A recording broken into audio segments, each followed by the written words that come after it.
अस्सलामुअलैकुम बच्चों। तो आज हम आपको एक सुस्त बेटे की कहानी सुनाने जा रहे हैं। एक गांव में एक अमीर किसान रहा करता था। उसके साथ एक बेटा और उसकी एक पत्नी भी रहा करती थी। पर उस किसान का बेटा बहुत ही सुस्त रवि का शिकार था।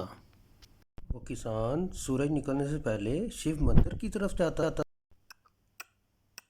मंदिर से होने के बाद वो अपने खेतों का चक्कर लगाता था।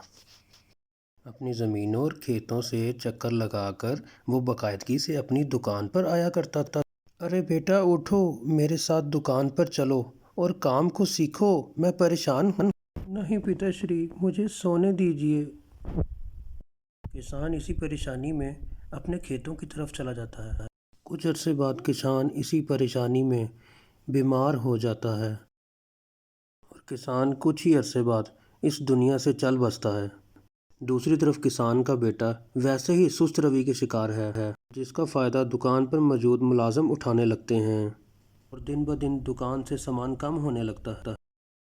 तुम्हारे पिताश्री के गुजर जाने के बाद दुकान पर और कारोबार में बहुत घाटा हो रहा है। तो माताश्री मुझे बताइए, मैं इसमें क्या कर सकता हूँ? और मैं तो कभी पिताश्री के साथ कभी काम पर गया ही नहीं। बेटा देखो, अगर इसी तरह रहा तो कारोबार जल्द ख़त्म हो जाएगा। तो माता मुझे बताइए मैं क्या करूँ? तुम जाकर साथ वाले गांव में अपने दादा से मिलो। उनके पास इस बात का कोई ना कोई हल ज़रूर होगा। जी माताश्री, मैं कल सवेरे ही जाऊंगा। अगली सुबह किसान का बेटा अपने दादाजी से मिलने गांव चलता है। नमस्ते दादाजी, कैसे हैं आप? अरे बेटा मैं ठीक हूँ, तुम कैसे हो? दादाजी बहुत परेशान हूँ। पिताश्री के जाने के बाद कारोबार में बहुत नुकसान हो रहा है और माताश्री ने मुझे इसीलिए आपके पास भेजा है। बताएं दादा जान, मैं अब क्या करूं?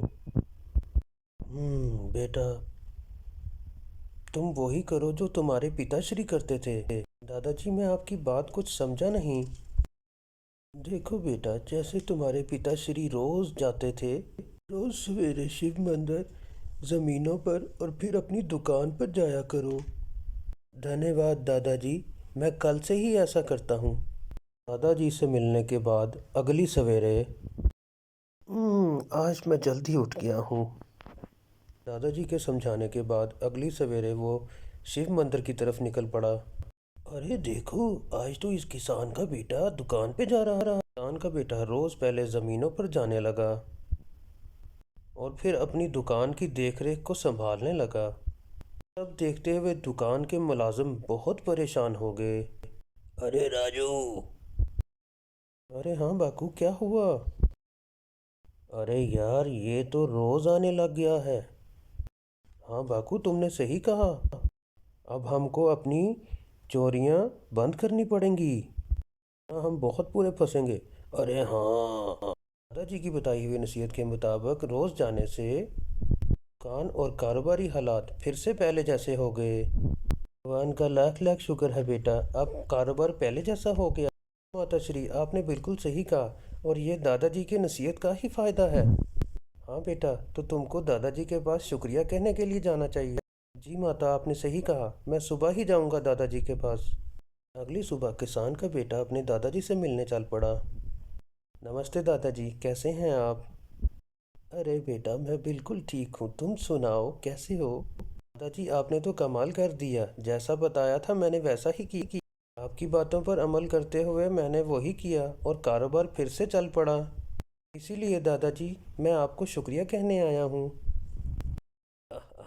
बेटा मैंने कुछ नहीं किया, ये सब तुमने ही किया है। दादाजी मैंने? पर वो कैसे? देखो बेटा, तुम पहले बहुत सुस्त हुआ करते थे। खेतों और दुकान की जिम्मेदारी छोड़कर तुमने ये अच्छा नहीं किया था। और अब जब तुमने अपनी सुस्ती को छोड़ा तो सारे काम फिर से अच्छे हो गए हैं। जी दादाजी, पर ये आपके बिना मुमकिन नहीं था। तो बच्चों, देखा आपने, अपना काम वक्त पर करने से और सुस्ती को छोड़ने से क्या फ़ायदा होता है। अस्सलाम वालेकुम दोस्तों, उम्मीद है आप खैरियत से होंगे और आपने हमारे चैनल डेली सादत ऑनलाइन टीवी को सब्सक्राइब कर लिया होगा। मजीद ऐसी इस्लामिक वीडियोस और अच्छी अच्छी वीडियोस देखने के लिए हमें सब्सक्राइब और लाइक कर लें। Thank you.